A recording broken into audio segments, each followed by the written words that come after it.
Hello students, welcome to step up academy. मैं अंजलि सिंह कुशवाहा और मैं हूं आपकी बायोलॉजी ट्यूटर। आज हम स्टार्ट करने वाले हैं क्लास 11th के chapter number 5 that is morphology of flowering plants के कौन से टॉपिक को, द स्टेम। इसके पहले वाली जो लेक्चर वीडियो थी उसमें हमने डिटेल स्टडी करी थी ऑफ द रूट। तो हम पढ़ क्या रहे हैं, हम पढ़ रहे हैं मॉर्फोलॉजी ऑफ फ्लावरिंग प्लांट, मतलब एंजियोस्पर्म्स में क्या क्या एक्सटर्नली क्या क्या पार्ट्स प्रेजेंट होते हैं, उन पार्ट्स की डिटेल स्टडी हम कर रहे हैं। तो इसके पहले हम किसकी कर चुके हैं डिटेल स्टडी, द रूट की। आज बारी है स्टेम की। तो चलिए बिना देरी करे शुरू करते हैं और देखते हैं क्या होती है स्टेम। सबको पता है स्टेम, देखी भी है सबने, ब्राउन कलर का हार्ड सा पार्ट होता है ट्रीज में। लेकिन अगर मैं बात करूँ कोई छोटे से प्लांट है, छोटा सा भी प्लांट है, वो ट्री बना ही नहीं है, ठीक है, तो उसमें क्या हार्ड होता है स्टेम? तो आप बोलोगे नो मैम, उसमें तो ग्रीन होता है, सॉफ्ट होता है। तो मतलब कि कहीं ना कहीं स्टेम में भी कई सारी वेराइटीज आपके पास अवेलेबल हैं। तो चलिए देखते हैं क्या क्या है। स्टेम की बात करें तो होता क्या है, it is the ascending part of the axis that develops from the plumule of the embryo of a germinating seed. Ascending part होता है, समझ में आती है आपको बात, ऊपर की तरफ जाने वाला, नीचे से ऊपर की तरफ चढ़ रहा है, तो that is the ascending part that develops from the plumule of the embryo of a germinating seed. अब आप बोलोगे प्लूम्यूल क्या है, तो हम जब फर्स्ट लेक्चर वीडियो की बात करें उसमें हमने सीखा था कि जब हमारा सीड जर्मिनेट होता है, और जो सीड के अंदर मतलब एम्ब्रियो होता है, एम्ब्रियो, तो एम्ब्रियो में क्या क्या होता है, एम्ब्रियो में एक पार्ट होता है जिसे हम बोलते हैं रेडिकल, जिससे कौन डेवलप होती है, जिससे डेवलप होती है रूट, और दूसरा पार्ट उसमें होता है प्लूम्यूल। क्या पार्ट होता है उसमें, प्लूम्यूल। तो प्लूम्यूल क्या होता है, प्लूम्यूल वो पार्ट होता है एम्ब्रियो का जिससे क्या डेवलप होती है, स्टेम। ओके, समझ में आ गई बात। तो रेडिकल और प्लूम्यूल किसके पास है, एम्ब्रियो के पास है, और रेडिकल किस में डेवलप होता है, रूट में, R for radical, R for root, and plumule किस में डेवलप होता है, प्लूम्यूल डेवलप होता है हमारे स्टेम्स में। ओके चलो, अब आगे अगर हम बात करें तो स्टेम पे क्या क्या होता है, तो स्टेम पे होता है it bear branches, leaves, flower, fruits, buds, terminal और एक्सिलरी नोड्स एंड इंटरनोड्स। तो इतनी सारी चीजें प्रेजेंट होती हैं स्टेम्स पे। चलो एक एक करके डिस्कस करते हैं। ब्रांचेस, तो ब्रांचेस क्या होती हैं, stem is the main portion. अब उसे फर्दर जो भी पार्ट्स इमर्ज हुए हैं that are known as branches. Next बात करते हैं लीव्स। तो लीव्स आपको पता है the green flat lateral part, वो जो होता है वो किस पे डेवलप होता है, सेम किस पे, हमारी स्टेम पे। फ्लावर्स, फ्लावर्स किस पे डेवलप होते हैं, ऑल्सो अगेन ऑन स्टेम। फिर बात करते हैं फ्रूट्स, तो फ्रूट्स पे किस पे डेवलप होते हैं, हमारी स्टेम पे। अगली बात करते हैं बर्ड्स। तो बर्ड्स क्या होती हैं, बर्ड्स वो स्ट्रक्चर होते हैं जिससे और सभी दूसरे स्ट्रक्चर डेवलप होने वाले हैं। तो बर्ड्स कौन कौन सी हो सकती हैं, टर्मिनल या फिर एक्सिलरी, टर्मिनल या फिर एक्सिलरी। बिल्कुल एंड पोर्शंस में है तो they are known as terminal, और साइड में है, साइड में, तो they are known as axillary buds. तो बर्ड्स दो टाइप की हो सकती हैं, terminal buds and axillary buds. Nodes and internodes, तो नोड्स एंड इंटरनोड्स क्या होता है, आप गन्ने को अपने दिमाग में सोचिए, शुगर केन, तो शुगर केन पे आपने ऐसे देखा है यूं करके बीच में ऐसे नोड्स होते हैं और उनके बीच में लंबा लंबा पोर्शन होता है। तो ये जो the stiff part it is known as node, ये वाला जो पोर्शन है these are the nodes, and दो नोड्स के बीच की जो स्पेस है this space is known as internode. तो दो नोड्स के बीच की स्पेस क्या कहलाई, इंटरनोड। ठीक है, आ गई ना बात समझ में। तो आपको स्टेम के फंक्शंस क्लियर हो गए कि it bears branches, leaves, flowers, fruits and buds. Buds कौन से, दो टाइप की होती हैं, टर्मिनल या फिर हमारी एक्सिलरी। ऊपर एकदम कोने में प्रेजेंट है, ऊपर जहाँ एंड हो रहा है वहाँ है तो दैट विल बी टर्मिनल, और अगर यहाँ कहीं साइड्स में प्रेजेंट है कोई बर्ड तो वो हो जाएगी हमारी एक्सिलरी बर्ड। अब ये बर्ड से क्या क्या स्ट्रक्चर डेवलप होते हैं, ये बर्ड से डेवलप होंगी लीफ। क्या डेवलप होंगी, लीफ, और कई सारी चीजों में मॉडिफाई होंगी ये buds to produce various structure for various functions. ठीक है, इजी स्टोरी। लास्ट में नोड्स एंड इंटरनोड्स, तो ये भी आपको क्लियर हो गया है। तो स्टेम क्या होती है और स्टेम पे क्या क्या वेरियस स्ट्रक्चर प्रेजेंट होते हैं, ये बात आपको बहुत ही अच्छे तरीके से समझ में आ गई है। तो चलिए अब जब ये समझ में आ गया है तो आगे बढ़ते हैं और देखते हैं फंक्शंस ऑफ द स्टेम। तो स्टेम का मेन फंक्शन क्या होता है, स्टेम का मेन फंक्शन होता है ये spreading out branches bearing leaf, flowers and fruit. तो स्टेम का जो मेन फंक्शन है वो यही है कि उसको अपने ऊपर चीजें बियर करनी है, उससे ब्रांच निकलेगी, उससे फ्लावर्स निकलेंगे, उस पर लीव्स होंगी, फ्रूट्स होंगे, और यही स्टेम का मेन काम है कि उसको ये सब चीज़ों को अपने ऊपर लगा कर रखना है, अपने ऊपर झेलना है, बियर करना है। तो this is the main function. Second function क्या है? It conducts water minerals and photosynthates. तो आप बहुत अच्छे से जानते हैं, क्या जानते हैं? आप बहुत अच्छे से जानते हैं about vascular bundles, the xylem and the phloem. Xylem क्या कंडक्ट करता है? जाइलम कंडक्ट करता है water and minerals, and phloem क्या कंडक्ट करता है? तो फ्लोएम कंडक्ट करता है फोटोसिंथेट्स, दैट मीन्स द फूड और द न्यूट्रिशन। आती है बात समझ में? तो ये जो वैस्कुलर बंडल्स होते हैं ये कहाँ प्रेजेंट होते हैं? तो vascular bundles are present in the stem में प्रेजेंट होते हैं। तो क्या करता है? It helps in conduction of water, minerals and फोटोसिंथेट्स।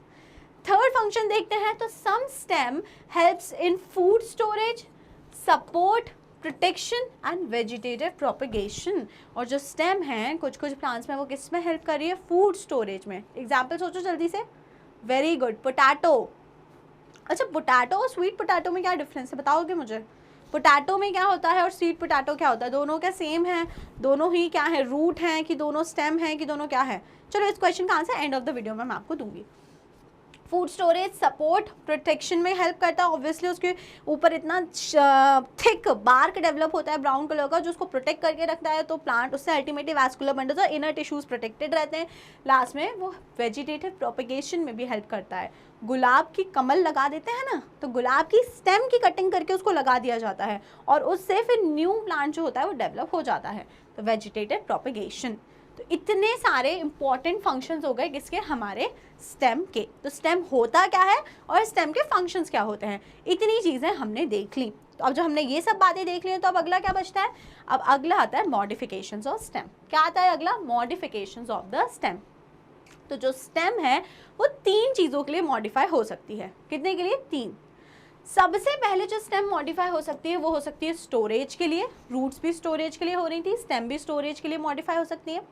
Second type के जो मॉडिफिकेशंस होते हैं वो कहलाते हैं सब एरियल मॉडिफिकेशंस, और थर्ड टाइप के जो मॉडिफिकेशंस हैं वो कहलाते हैं हमारे एरियल मॉडिफिकेशंस। तो कितने किस किस पर्पस के लिए या कब कब स्टेम मॉडिफाई होगी? पहला तो जब उसे कुछ ही चीज़ का स्टोरेज करना है तब हमारी स्टेम मॉडिफाई होती है। सेकेंडली जब उसको क्या करना है, उसको बेसिकली एरियल कुछ हवा में कुछ ऐसे स्ट्रक्चर होने चाहिए जो सपोर्ट के पर्पस के लिए नेसेसरी हैं।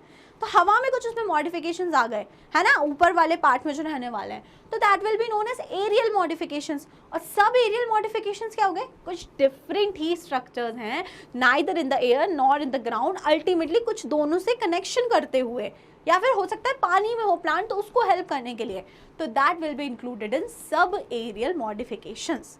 तो जो स्टेम है वो कब कब मॉडिफाई हो जाएगी? वो 3 पर्पस के लिए मॉडिफाई होगी। जैसे हमारी रूट हो रही थी, रूट क्यों क्यों हो रही थी? पहला स्टोरेज के लिए हो रही थी, दूसरा सपोर्ट के लिए हो रही थी, और तीसरा रेस्पिरेशन के लिए हो रही थी। हमारी जो स्टेम है वो भी सिमिलरली पहला स्टोरेज के लिए, दूसरा सब एरियल मॉडिफिकेशंस और तीसरा एरियल मॉडिफिकेशंस। तो ये दोनों कहीं ना कहीं देखा जाए तो सपोर्टिंग स्ट्रक्चर्स में आ सकता है ना। तो चलो अब एक एक करके हम इन चीज़ों को पढ़ते हैं।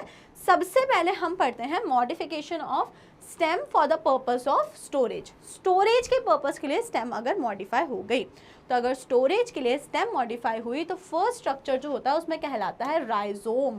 क्या कहलाता है उसमें? राइजोम। तो राइजोम आपने देखा होगा ऐसे मतलब बिल्कुल राउंडेड स्ट्रक्चर होता है, बिल्कुल गठान टाइप का।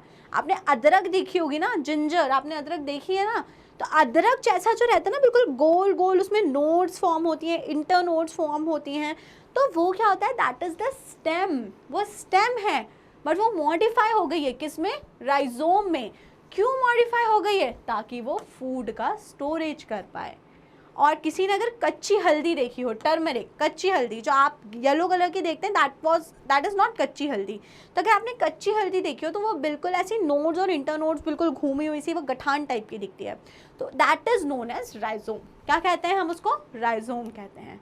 ओके, सेकेंड हम बात करते हैं। सेकेंड मॉडिफिकेशन अगर हम देखें, ये देखो दिख रहा है ना, सेकेंड मॉडिफिकेशन अगर हम देखते हैं तो it is known as tuber. It is known as tuber.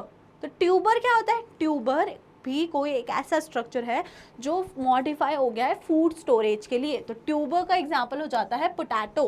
क्या एग्जाम्पल हो जाता है? पोटैटो। एंड थर्ड स्ट्रक्चर जो मॉडिफिकेशन के लिए बनता है, it is known as corm, CORM, corm. तो कॉम का जो एग्जाम्पल्स हैं वो हो जाते हैं जमीकंद एंड कोलोकेसिया।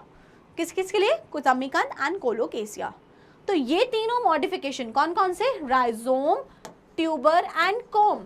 ये किसके अंदर आएंगे? These are the modification for storage. और पूरा बोलो तो modification of stem for storage. तो ये तीनों क्या है? राइजोम, ट्यूबर एंड कॉन, ये तीनों स्टेम के मॉडिफिकेशन है, पर पर्पस क्या है? स्टोरेज का।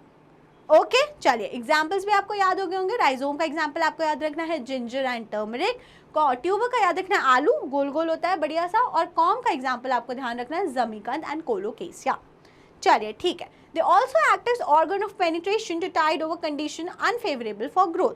अब क्या हो रहा है, इन्होंने बोला कि अगर बिल्कुल अनफेवरेबल कंडीशन आ गई हैं तो उस टाइम पे दे ऑल्सो, मतलब कि जो ये ऑर्गन्स हैं, या फिर हम सीधे बोलो बेसिकली इन ऑर्गन्स की बात नहीं कर रहे हैं, ये सब एरियल की बात कर रहे हैं। तो जब हम सब एरियल ऑर्गन्स पढ़ेंगे तो आप उसमें सीखोगे कि वो कुछ एडवर्स कंडीशन में वो स्टेम जो मॉडिफाई हुई है वो उसको हेल्प करेगा। तो ये वाला पॉइंट मैं फिर से रिपीट करूंगी जब मैं अभी आपको सब एरियल मॉडिफिकेशंस पढ़ाऊंगी।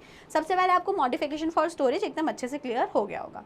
ठीक है, क्लियर हो गया? तो चलो अब जब क्लियर हो गया है तो फिर आगे बढ़ते हैं और सेकंड मॉडिफिकेशन देखते हैं, that are the aerial modifications. कौन से modification? Aerial modification.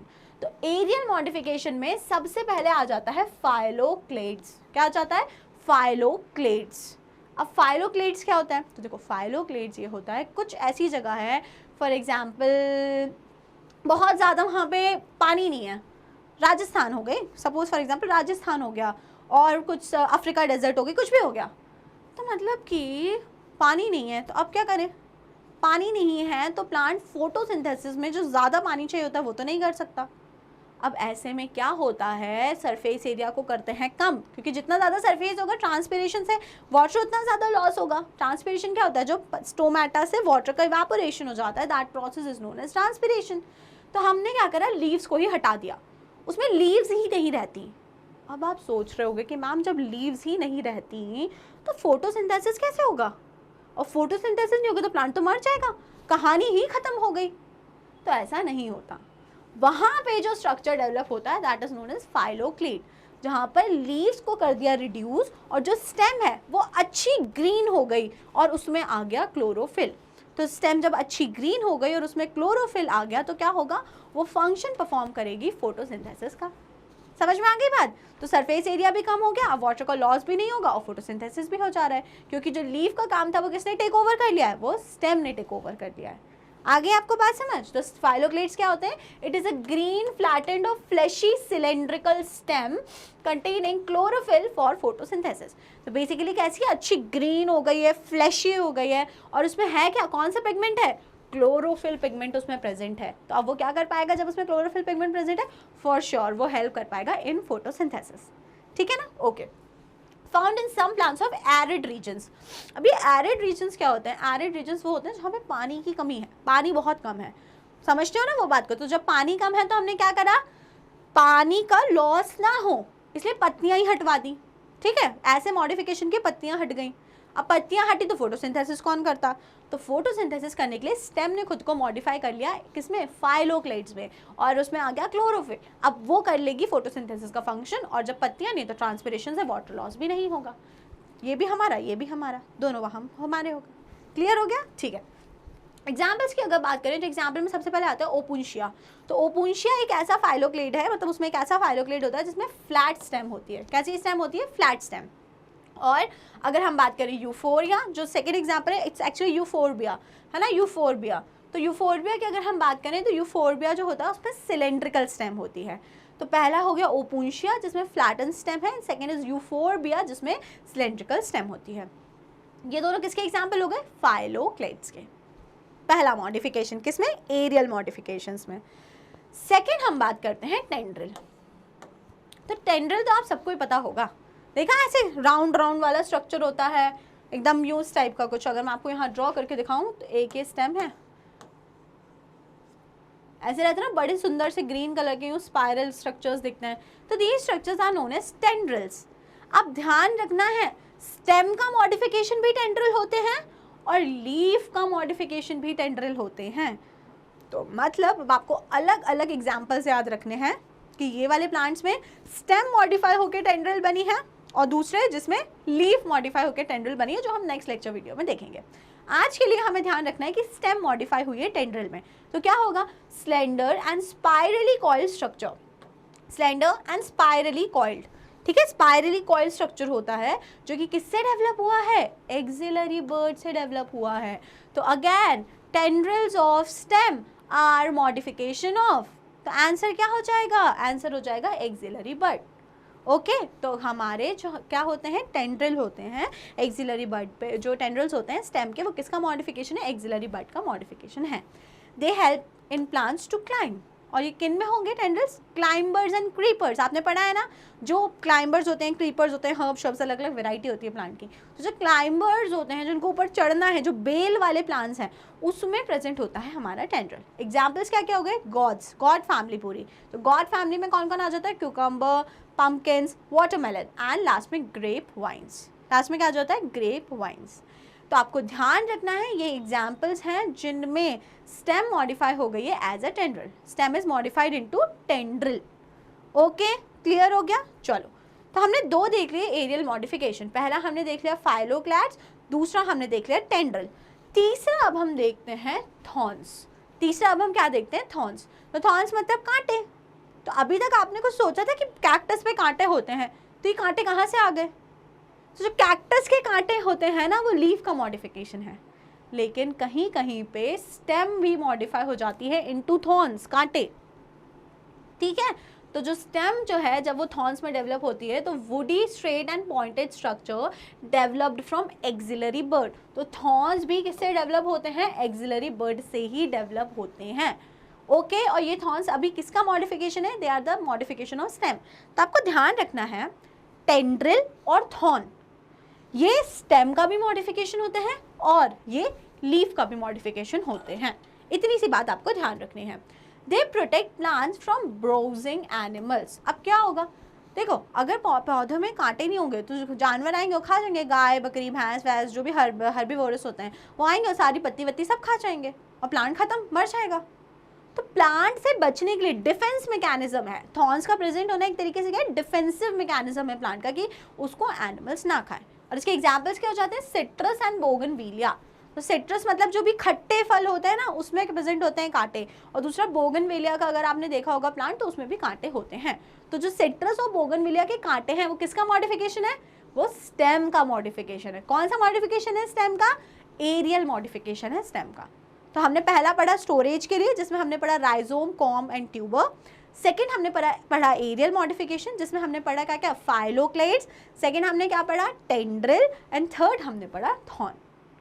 Okay clear, चलो गुड। अब इतना समझ में अगर आ गया है तो तीसरा मॉडिफिकेशन देख लेते हैं, which is sub aerial modification. तो सब एरियल मॉडिफिकेशन में सबसे पहला आता है ऑफसेट। सबसे पहला जो मॉडिफिकेशन है वो होता है ऑफसेट।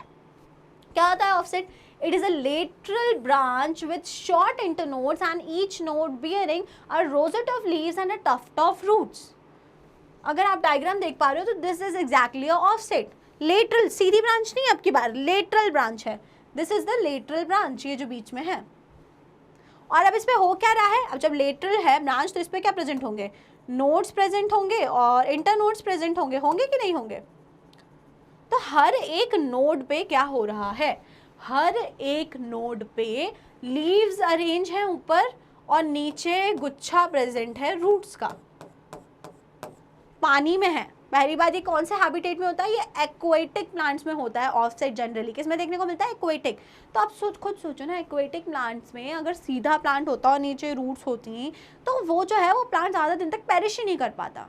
तो इसलिए इसने अपने आप को मॉडिफाई करा। इसने क्या डेवलप करा खुद पे, इसने खुद पे डेवलप किया ऑफसेट। ऑफसेट क्या होता है, ऑफसेट एक लेटरल ब्रांच होती है जिसपे क्या होता है, जिसकी नोड्स पे ऊपर की तरफ क्या रहती है, लीव्स, और नीचे की तरफ रहती हैं रूट्स। ऑब्वियस सी बात है, लेकिन यहाँ पे अरेंजमेंट इंपॉर्टेंट है। यहाँ पे जो लीव्स हैं वो कैसे अरेंज होती है, रोजेट अरेंजमेंट। कैसा अरेंजमेंट होता है, रोजेट अरेंजमेंट। तो this is the example of rosette arrangement, rosette, ठीक है, रोजेट अरेंजमेंट। एंड जो नीचे रूट्स हैं वो किस पैटर्न में होती है, वो टफ्ट, गुच्छे के फॉर्म में होती है, तो टफ्ट ऑफ रूट्स। अब समझ में आया? एक बार फिर से रीड करो. It is a lateral branch with short internodes, बहुत छोटी इंटरनोड्स होती हैं, and each node bearing a rosette of leaves and a tuft of roots. Example इसके आपको याद रखने हैं, हमेशा एक्वेटिक प्लांट्स में होगा, जैसे कि pistia and Eichhornia. Pistia and Eichhornia. तो पिस्टिया एंड इकॉर्निया दोनों क्या है? ये दोनों एक्वेटिक प्लांट्स हैं, और इन दोनों में क्या प्रेजेंट होते हैं? इन दोनों में प्रेजेंट होते हैं ऑफसेट. क्लियर हो गया पहला सब एरियल मॉडिफिकेशन? ठीक है. जब आपको पहला सब एरियल मॉडिफिकेशन क्लियर हो गया है, तो अब अगला देखते हैं, सेकंड देखते हैं. तो सेकंड हो जाता है सकर. सेकंड क्या हो जाता है? सकर. तो सकर में क्या होता है? It is a lateral branch that originate from the basal underground portion of main stem. देखो इधर समझो, ये एक स्टेम है और नीचे ये रेड कलर की रूट्स हैं. क्या होगा? अब होगा ये, यहाँ पे जो नीचे वाला पार्ट है, नीचे वाले पार्ट से ग्रोथ होगी स्टेम से, और ये ग्रोथ क्या करेगी? ये ग्रोथ जाएगी कहाँ पे? हमारी सॉइल में. जब ग्रोथ हुई तो नीचे गई ना, सॉइल में जाएगी, ऑब्वियसली बात है ऐसे. अब ये जब ग्रोथ नीचे गई तो it will grow under soil. यहाँ पे ये सॉइल के नीचे ग्रो करेगी और फिर वापस से ओब्लिकली ऊपर की तरफ ग्रोथ कर आएगी.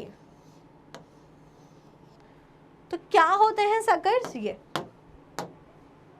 मेन ब्रांच से एक ब्रांच निकली, ठीक है, मेन स्टेम से एक ब्रांच निकली जिसने अंडरग्राउंड ग्रो करी. अंडरग्राउंड ग्रोथ करने के बाद उसने एक कर्व बनाया, और कर्व बनाने के बाद वो फिर से ऊपर की तरफ ग्रो हो गई. This is example of sucker. तो सकर क्या होते हैं? It is the lateral branches that originate from the basal underground portion of main stem, है ना. Basal underground portion of main stem से एक ब्रांच ओरिजिनेट हुई.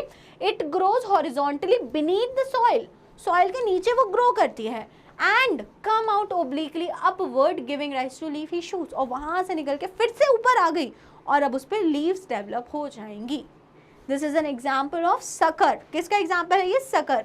देख लो जो एग्जाम्पल्स बने, बनाना, पाइनएप्पल, तो उसमें ऐसा ही होता है. आप एक बनाना का पौधा लगाओ, उसके आसपास बहुत सारे उगाते हैं. कहाँ से उग रहे हैं? क्योंकि वो जो मेन स्टेम है वो नीचे जा रही है सॉइल में, वहाँ ग्रो कर रही है, और फिर वो सॉइल से निकल के वापस से ऊपर आ जा रही है. और अब जब स्टेम आ गई तो उस पर लीव्स तो अपने आप आई जाती हैं. समझ में आ गया? ठीक है. एग्जाम्पल्स क्या हो जाते हैं इसके? एग्जाम्पल्स हो जाते हैं banana, pineapple and chrysanthemum. Okay, तो एग्जाम्पल्स क्या हो गए? Banana, pineapple and chrysanthemum. Is that clear students? तो पहला हमने क्या पढ़ा? पहला हमने पढ़ा ऑफसेट, दूसरा हमने पढ़ लिया है सकर. अब तीसरा सब एरियल मॉडिफिकेशन देखते हैं. तो तीसरा सब एरियल मॉडिफिकेशन है रनर. तीसरा क्या है? रनर. तो रनर में क्या होगा? Underground stem of some plant spread to new niches, and when older parts die new plants are form. अब क्या होता है कि कुछ प्लांट्स हैं, उनमें अंडरग्राउंड उनकी जो स्टेम है ना, वो स्टेम नीचे रूट के नीचे एक्सटेंड हो गई सॉइल के नीचे, और वो नीचे नीचे नीचे नीचे ग्रो कर रही है. अभी ऊपर निकल के नहीं आई है सकर की तरह, वो नीचे मिट्टी के नीचे ही नई नई जगहों पे जा रही है, ग्रो कर रही है. अब क्या होगा? अगर कभी वो पुराने वाले प्लांट की डेथ हो जाती है, तो जो अंडरग्राउंड वो जो स्टेम्स फैली पड़ी थी, वो वापस से ग्रो करके न्यू प्लांट्स बना लेगी. तो these are known as runners. ये क्या होते हैं? रनर्स. तो underground stem of some plant spread to new niches, and when older parts die they plants are new plants are formed. Example क्या हो जाता है रनर का? Grass and strawberry. तो grass and strawberry are the example हो गए हमारे runner के. ठीक है, ओके. अब हम लास्ट बात करते हैं स्टोलन. तो स्टोलन क्या होते हैं? तो stolon are just opposite of sucker. Stolon are just opposite of sucker. तो सकर में क्या हो रहा था? सकर में ये हो रहा था कि सबसे पहले जो नीचे ग्रो कर रही थी स्टेम, और फिर निकल के मिट्टी के ऊपर आ जा रही थी, है ना. सपोज ये मेन ब्रांच है, तो इसने पहले नीचे यूँ ग्रो करा और ये निकल के वापस ऊपर आ गई. ऐसे ही हो रहा था ना. ठीक है, ये हो रहा था सकर में. तो अब स्टोलन में क्या होता है? स्टोलन में अगर ये मेन ब्रांच है तो ये यहाँ से ग्रो करके चली जाती है अंदर. किस में चली जाती है? ये अंदर चली जाती है हमारी सॉइल में. This is the example of stolon, है ना. तो इन्हें क्या बोले जाते हैं? स्ट्रक्चर्स को जो नीचे सॉइल में चले गए. These are the example of stolon. और स्टोलन के एग्जाम्पल्स में आपको रिक्सिया और अर्जेंटीन नहीं याद रखो, आप इसके एग्जाम्पल में याद रखो mint and jasmine. Mint and jasmine. तो जस्ट ऑपोजिट ऑफ सकर होता है ना. सकर का जस्ट ऑपोजिट होता है. और ये इसमें क्या होता है? स्टेम जो होती है वो ग्रो करती है और चली जाती है अंडरग्राउंड सॉइल में. उसमें ऊपर निकल के नहीं आ रही है, ऐसे ग्रो करी. यहाँ पे क्या होगा? ग्रो करी, कर्व लिया ओब्लिक और वापस नीचे चली गई। सकर में क्या हो रहा था, नीचे ग्रो करा और ओब्लिक करके ऊपर आ गई, और यहाँ पे क्या हो रहा है, ग्रो करी ऊपर और ओब्लिक होके नीचे चली गई। ये होता है हमारा स्टोलन। एग्जाम्पल आपको क्या क्या याद रखना है, एग्जाम्पल आपको याद रखना है मिंट एंड जैस्मिन। क्या क्या याद रखना है, mint and jasmine. Okay student, समझ में आ गया आपको? तो चलो जल्दी से एक बार हम बात कर लेते हैं, समराइज कर लेते हैं हमने क्या पढ़ा। यहाँ पे ये लिखे जाने देती हूँ मैं, मिंट एंड जैस्मिन।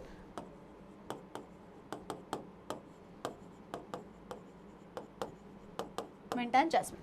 चलो हमने क्या क्या पढ़ा आज देख लेते हैं। हमने क्या देखा है, सबसे पहले हमने देखा स्टेम होता क्या है, फिर हमने क्या देखा, हमने देखे फंक्शंस ऑफ स्टेम, और तीसरी हेडिंग हमने देखी मॉडिफिकेशन ऑफ स्टेम।